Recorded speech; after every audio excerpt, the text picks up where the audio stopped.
सारे भैया ने भाई मेरी राम राम। मैं Jagdeep Sharma step up chaser YouTube channel पर आपका स्वागत करता हूं। इस टाइम जींद के सबसे बड़े स्कूल में डीएवी स्कूल में मैं हूं। हमारे साथ है मैनेजिंग डायरेक्टर हमारे डीडी विद्यार्थी सर। सर जी नमस्कार। नमस्कार जी। सर कैसे हैं आप? बढ़िया, फर्स्ट क्लास। सर स्कूल शुरू हो चुका है और बच्चों का भी आवागमन भीड़ काफ़ी हो रही है, बाहर पेरेंट्स वेटिंग के लिए खड़े हैं। तो मैंने सोचा सर से पूछ लेते कि ये नॉर्मल सी समस्याएं एक स्कूल के लिए, बच्चों के लिए और पेरेंट्स के सामने अब क्या क्या आने वाली हैं। सर सबसे बड़ी समस्या कोरोना की थी, वो तो मैं समझता हूँ कि ख़त्म हो रही है जी और इसका हमें स्वागत करना चाहिए। अब जो नई स्थितियाँ आ रही हैं, जी लेकिन इसके साथ क्योंकि कई चीज़ें, कोरोना भी गया है तो उसकी भी निशान छोड़ जाएगा अपने, जो हमारे सामने समस्या के रूप में खड़े होंगे। जी इसके साथ साथ अब बच्चे जो इतने दिन घर रह चुके हैं, शुरू में जब लॉकडाउन लगा था, स्कूल बंद हुए थे, तब ना तो बच्चों को घर रहने की आदत थी, ना पेरेंट्स को घर रखने की आदत थी। अब दोनों के स्वभाव में अंतर आ गया, पेरेंट्स का भी मोह बढ़ गया उनके साथ और बच्चों को भी घर में मज़ा आने लगा। अब लगता है ऑनलाइन क्लास ही चलती रहे सारी उम्र तो अच्छा है, ठीक है। हालांकि अब जो बच्चे आए हैं और जो हमने जज किया क्लासेस में, उससे ये पता लगा कि ऑनलाइन क्लास का इतना कोई फ़ायदा नहीं हुआ जितना स्कूल में बैठकर पढ़ते थे। अब लगभग कोरे बच्चे आ रहे हैं। जो हमने ऑनलाइन टेस्ट लिए थे उसमें बच्चों के 100 में से 100 भी थे, लेकिन अब जब स्कूल में आके टेस्ट लिया है तो स्कूल में बच्चों के 100 में से 100 नहीं है, अब तो बच्चों के 10 हैं, 100 में से 10 हैं या 5 हैं। तो वो ऑनलाइन वाला जो हमारा सिस्टम रहा, हमने समय तो पूरा दिया, उसमें मेहनत भी की, लेकिन उसका प्रभाव अब नहीं है। अब हमें उन बच्चों को दोबारा पढ़ाना पड़ेगा क्लास में, तभी उनके समझ आएगा, तभी वो पेपर देने में सक्षम हो पाएंगे। एक तो सबसे बड़ी बात ये है।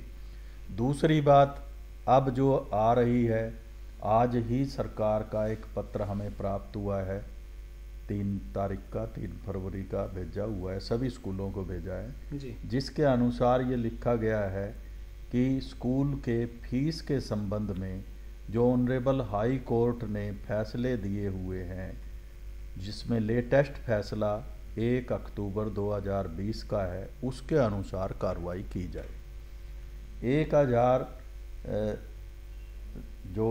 जून का, 1 अक्टूबर का जो फैसला है और उससे जो फैसला इन्होंने कहा 31/6/2020 का, दोनों को मान करके 30/6/2020 का फैसला हमें ये कहता है कि प्रत्येक बच्चे से एडमिशन फीस लेनी है, एक। दूसरा, हमें ये फैसला ये कहता है कि एनुअल चार्जेस के रूप में प्रत्येक स्कूल को एक्चुअल चार्जेस लेने हैं, जो उसका खर्चा हुआ है इस दौरान। ट्रांसपोर्ट फीस नहीं लेनी है। एक्चुअल चार्जेस में हमारा बिजली का, पानी का, सैलरी का जो खर्चे हैं वो लेने हैं। अब उसमें आम तौर पर जो हरियाणा में स्कूलों की प्रैक्टिस है वो ये है कि जो ट्यूशन फीस लेते हैं पर मंथ, इसके अलावा एनुअल चार्जेस लेते हैं। एनुअल चार्जेस की रकम कुछ ज़्यादा होती है, ट्यूशन फीस की कम होती है। हम ये मानते हैं एक बार में तो पैसे ज़्यादा आदमी दे देगा, रोज़ रोज़ नहीं देगा।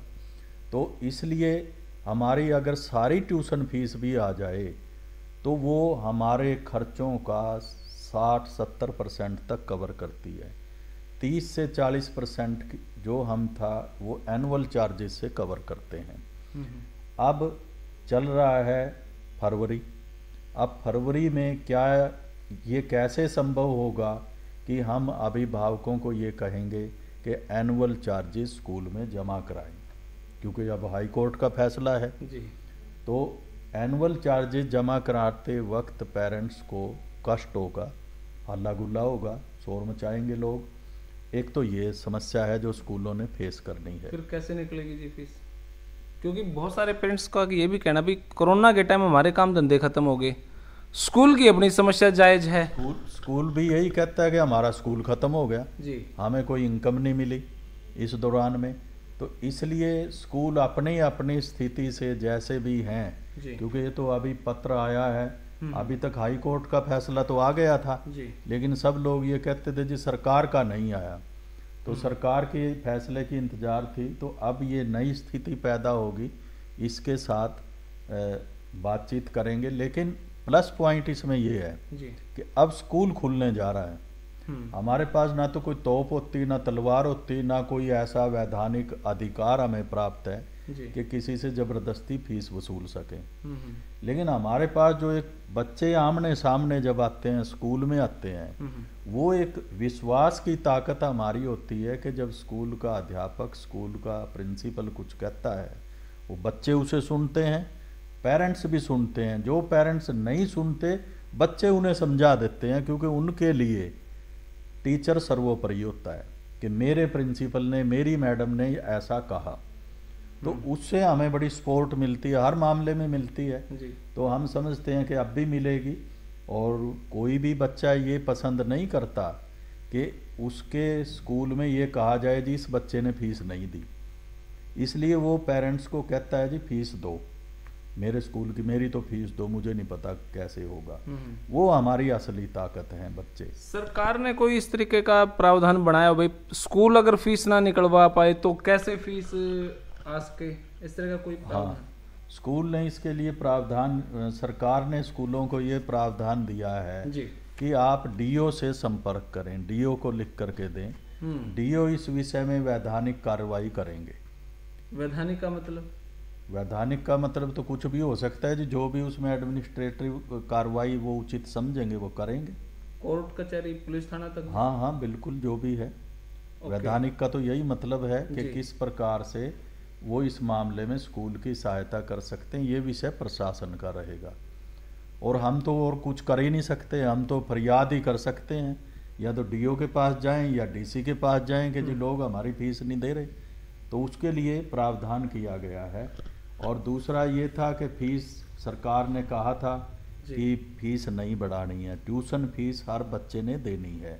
तो वो तकरीबन स्कूलों ने नहीं बढ़ाई, हमने भी नहीं बढ़ाई, वही फीस हम चार्ज कर रहे हैं। लेकिन वो फीस भी जो अब तक के आंकड़ों के मुताबिक लगभग मैक्सिमम फीस 70% समझ लीजिए आ गई होगी, अच्छे स्कूलों की 80% तक आ गई होगी। 30-40% बच्चों की फीस अभी भी पेंडिंग है, जो हम ये आशा करते हैं कि अब बच्चे आएंगे तो फीस कुछ आएगी, और कुछ जब हम पेपर लेंगे, एग्ज़ाम लेंगे, अगली क्लास में बच्चों को जब चढ़ाएंगे तो तभी चढ़ा पाएंगे जब उनकी पिछली फीस आ जाएगी। सर एक मैं ये भी जानना चाहता हूँ, अब सभी बच्चे आने भी लगे हैं, लेकिन नया सेशन कब से शुरू होगा? नए सेशन का भी मुझे ये लगता है ये भी कहीं ना कहीं धर्म संकट वाली स्थिति पैदा हो चुकी है। हाँ, नए सेशन के संबंध में हमारा जो है, सरकार ने एक तो सीबीएसई ने जी बोर्ड की जो परीक्षाएं हैं वो मई में आरंभ की हैं, 10वीं प्लस 2 की मई में, 10वीं की और प्लस 2 की। Okay sir. तो वो जून में जा कर के ख़त्म होंगी, और जून का मतलब है जुलाई में रिजल्ट आएगा। तो जो नया सेशन होगा, नया सेशन शुरू होगा हमारा जुलाई के बाद, अगस्त से शुरू होगा उन बच्चों के लिए जी। अभी मैं देख रहा था तो मुझे किसी ने भेजी, उस पर जो हरियाणा सरकार ने डिसाइड किया है, तो उसके अनुसार जो अब स्कूल 15 फरवरी से प्राइमरी क्लासेस शुरू हो जाएंगी। 15 फरवरी से जब प्राइमरी क्लास शुरू होंगी तो उससे फिर हम समझते हैं कि धीरे धीरे करके सारा स्कूल आ गया अब, क्योंकि 9 to 12 तक की क्लास पहले चल रही है, 6 to 8 तक की अब शुरू हो गई हैं, और प्राइमरी की 15 फरवरी से प्राइमरी की शुरू हो जाएंगी। तो फिर पूरा स्कूल शुरू होगा तो हमारे सामने समस्या आएगी कि जो बोर्ड के अलावा जो क्लासेस हैं उनके विषय में कि उनके पेपर कब लें, ये एक सबसे बड़ी बात है जो अब आएगी हमारे सामने। हाँ, स्कूल तो खुल चुके हैं लेकिन समस्याएं कुछ जो हैं जो अब आपको भी दिखने शुरू होंगे, आएंगी भी। हाँ जी। अभी सरकार के नियम अनुसार जो जी। उन्होंने कहा है 20 अप्रैल के बाद ली जाए और नया सेशन 1 मई से शुरू किया जाए। जो ये 10वीं और +2 को छोड़ के है। हाँ जी। ओके। तो शिक्षा विभाग की जो अभी अभी किसी ने इस पर व्हाट्सएप पर डाली हुई है सूचना, जी। तो उसके अकॉर्डिंग 1 मई से नया सेशन शुरू करने की बात होगी जी। उसमें। लेकिन अब उसी हिसाब से मैंने जैसे बताया कि बच्चों को जो ऑनलाइन क्लास ली है हमें स्कूल में पढ़ाना भी पड़ेगा। और अब एक भगदड़ मचेगी एडमिशन के लिए जी। प्राइवेट स्कूलों में जी। क्योंकि प्राइवेट स्कूल का तो सारा काम ही एडमिशन पर चलता है जी। अब उसमें प्राइवेट स्कूल अपनी अपनी स्कीम भी लेकर आएंगे, कोई कितनी रियायत देगा, कोई कितनी रियायत देगा या क्या करेंगे। तो उसके अनुसार अब बच्चे भी डिसाइड करेंगे कि किधर जाना है, क्या करना है। तो इसलिए ऐसी संभावना है कि पेपर मार्च में कुछ स्कूल करें और अप्रैल से अपना सेशन, नया सेशन शुरू करेंगे। वही सुखद रहेगा। जो बोर्ड की क्लासेस हैं, चाहे वो हरियाणा बोर्ड की हो चाहे CBSE की हो, तो चलो बोर्ड के अनुसार होंगी जी। लेकिन क्योंकि बच्चों की पढ़ाई पहले ही 1 साल तो बर्बाद हो गया, अगला साल भी ना बर्बाद हो। क्योंकि अगर हम मई में या जुलाई में सेशन शुरू करते हैं तो अगला साल कब खत्म होगा? अगला अगर हम फिर कहें 31 मार्च को खत्म होगा तो फिर बच्चों पर और बर्डन बन गया, क्योंकि वो टाइम पूरा प्रॉपर नहीं मिलेगा। इसलिए उचित है कि वो कहते हैं ना, बीती ताई बिसार दे आगे की सुध ले। अब जो हो गया सो हो गया, अब अगले बच्चों को आगे के लिए तैयार करें। इसलिए जितना जल्दी हो सकता है सेशन शुरू किया जाए। तो लगता है कि अप्रैल से शुरू हो ही जाएगा सेशन, अगर मार्च में एग्जाम हो जाते हैं तो। हाँ बिल्कुल, नया सेशन, नई क्लासेस हो जाएंगी। फिर क्लासेस तो रेगुलर अब शुरू 15 फरवरी से अगर सारा स्कूल आ गया तो सारी हो जाएंगी जी। लेकिन इसके साथ ये ठीक है, वैसे तो सारे देश में कोरोना अब ख़त्म हो रहा है, हरियाणा में भी कोई केसेस नहीं है जी। लेकिन अभी प्रिकॉशन जरूरी है, प्रिकॉशन लेने जरूरी हैं। सैनिटाइजिंग है, सोशल डिस्टेंसिंग है, मास्क है। ये हम बच्चों को कहेंगे कि ये सावधानियां रखें। और पीछे भी हमने अपने सारे बच्चों का 9 to 12 तक के बच्चों का कोरोना टेस्ट करवाया है सबका। तो हम स्वास्थ्य विभाग से मिलके और भी बच्चों का टेस्ट करवाएंगे। लेकिन परमात्मा करे कि क्योंकि पहले भी किसी को कोई प्रॉब्लम नहीं आई, आगे भी प्रॉब्लम नहीं होगी। और अब तो सब बच्चे भी, पेरेंट्स भी, थोड़ी सी दिक्कत तो आएगी, बच्चे को स्कूल आते हुए दिक्कत आएगी। क्योंकि अभी जो स्कूल चल रहा है हमारा, जो प्रेजेंस है वो कम है, वो 50% तक ही है जी। तो सारे बच्चे नहीं अभी आ पा रहे हैं। अभी शायद माता पिता भी बच्चों के प्रेम में मस्त हैं, लेकिन पढ़ाई तो पढ़ाई है, इसलिए सबको आना तो पड़ेगा। तो धीरे धीरे नॉर्मल हो जाएगा स्कूल। आपको पर्सनली क्या लगता है, जो बच्चे अब घर रहे हैं कोरोना के टाइम पे, कहीं ना कहीं मैनर्स में कुछ बदलाव हुआ है? हाँ वो तो है, क्योंकि हमारे यहाँ देखो स्कूल ही एकमात्र ऐसी संस्था है जो शिष्टाचार, सभ्याचार सिखाने की कोशिश करती है। यहाँ जोर दिया जाता है माता पिता को प्रणाम करो, चरण स्पर्श करो। और एक जो हमारा दूसरा घर में ये नहीं है कि माता पिता नहीं करते, करते हैं जी।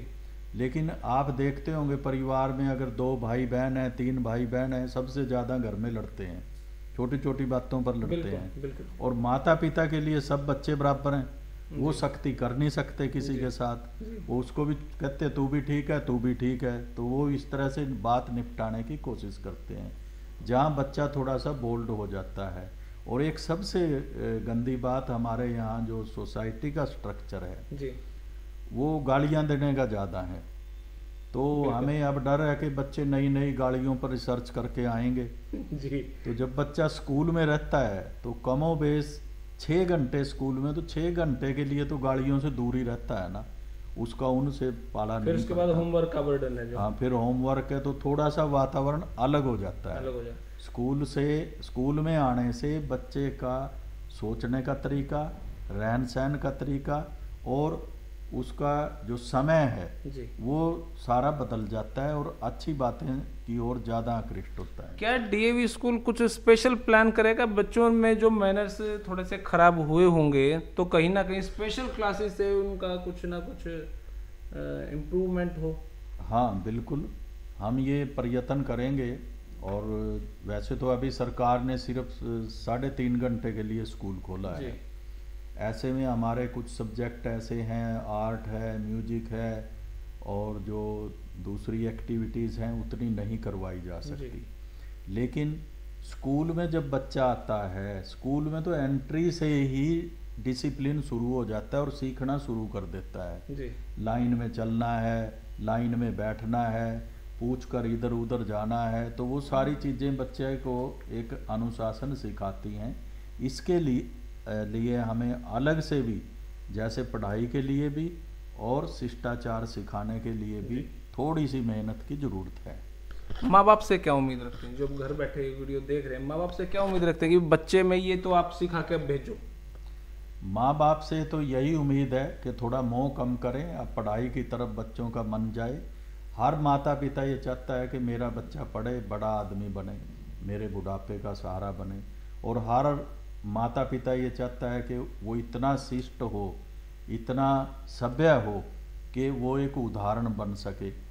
तो उसके लिए लोग अच्छे से अच्छा स्कूल चुनते हैं। अब माँ बाप को ये चाहिए एक तो कोरोना से भयमुक्त रहें, अपने बच्चों को स्कूल भेजें और ऐसी स्थितियाँ में जब स्कूल और बच्चे की तुलना करने लगे तो स्कूल को कृपया बुरा भला मत कहें कि जी स्कूल वाले लूट रहे हैं, स्कूल वाले ये कर रहे हैं। स्कूल वाले तो वैसे ही लूट गए इस 1 साल में जी। तो इसलिए, क्योंकि जब आप बच्चे के सामने घर में स्कूल या प्रिंसिपल या किसी भी टीचर के बारे में बात करते हैं तो बच्चे पर वही प्रभाव पड़ता है।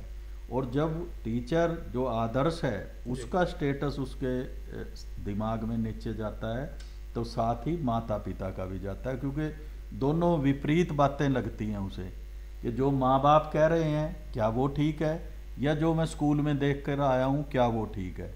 तो स्थिति ये होती है, फैसला वो कुछ नहीं कर पाता, परिणाम ये निकलता दोनों कोई जो रिस्पेक्ट है वो कम हो जाती है। तो इस स्थिति से माता पिता को बचने के लिए चाहिए कि बच्चों को स्कूल भेजें, उनकी प्रॉपर पढ़ाई पर ध्यान दें और विशेष रूप से अब जो परीक्षाएं होंगी, जो बच्चों की परीक्षाएं होंगी, हम तो सॉफ्ट कॉर्नर रखेंगे उनके विषय में। हम उनसे सख्त सवाल नहीं पूछेंगे क्योंकि बच्चों को हम नहीं चाहेंगे किसी भी बच्चे का लॉस हो, बल्कि हम तो उसे एक प्लस पॉइंट देना चाहेंगे, एनकरेज करेंगे कि सारे बच्चे अगली क्लास में जाएं। बहुत सारे अंतिम प्रश्न, बहुत सारे माँ बाप अब घर पे बैठे ये भी सोच रहे हैं कि भाई हमारे बच्चे के तो ऑनलाइन में 100 में से 90 नंबर आए हैं, 95 जैसे आपने भी बताया, लेकिन जब एक्चुअल में स्कूल में आए तो 100 में से 10-15 नंबर भी उनके बड़े मुश्किल से आए। उन पेरेंट्स को क्या कहेंगे सर? उन पेरेंट्स को हम यही कहेंगे, वैसे तो पेरेंट्स को इस बात का पता है, जब हम ऑनलाइन टेस्ट लेते थे कई टीचर भी मुझे ये कहते थे जी कि क्या फ़ायदा होगा, बच्चे नकल करेंगे जी। मेरा ये मानना रहा है कि हर आदमी औरों से, दुनिया से झूठ बोल सकता, अपने आप से नहीं बोलता। अपने आप के बारे में वो साफ सुथरा रखने की कोशिश करता है। और बहुत सारे माता पिता ने ये अनुभव किया होगा कि बहुत से बच्चे ऐसे हैं जिन्होंने ऑनलाइन ईमानदारी से टेस्ट दिया है। बहुत सारे ऐसे हैं हेरा फेरी भी कर गए होंगे, ज़्यादा नंबर उनके इसीलिए आए हुए दिखाई देते हैं। अभी रिटर्न टेस्ट लिया उसमें उतने नंबर नहीं आए, लेकिन ये फ़र्क क्योंकि माता पिता को पहले से ही पता है कि ऑनलाइन बच्चे के ज़्यादा नंबर आए थे, अब थोड़े कम आएंगे, तो वो इसको आसानी से कोप अप कर लेंगे। वो इतना बड़ा विषय नहीं होगा। प्रत्येक पेरेंट्स को अपने बच्चे के बारे में बिना टेस्ट लिए ही पता होता है ये कहाँ स्टैंड करता है। हाँ। थैंक यू सर, बहुत बहुत शुक्रिया सर। धन्यवाद जी, स्वागत है आपका। Thank you. तो ये है एक स्कूल की समस्या, बच्चों की समस्या और माँ बाप की समस्या। आपकी क्या समस्या, कमेंट बॉक्स में राय दे दीजिएगा। और एक स्पेशल वीडियो इस वीडियो के बाद आने वाली है। तब तक के लिए धन्यवाद। जय हिंद, भारत माता की जय।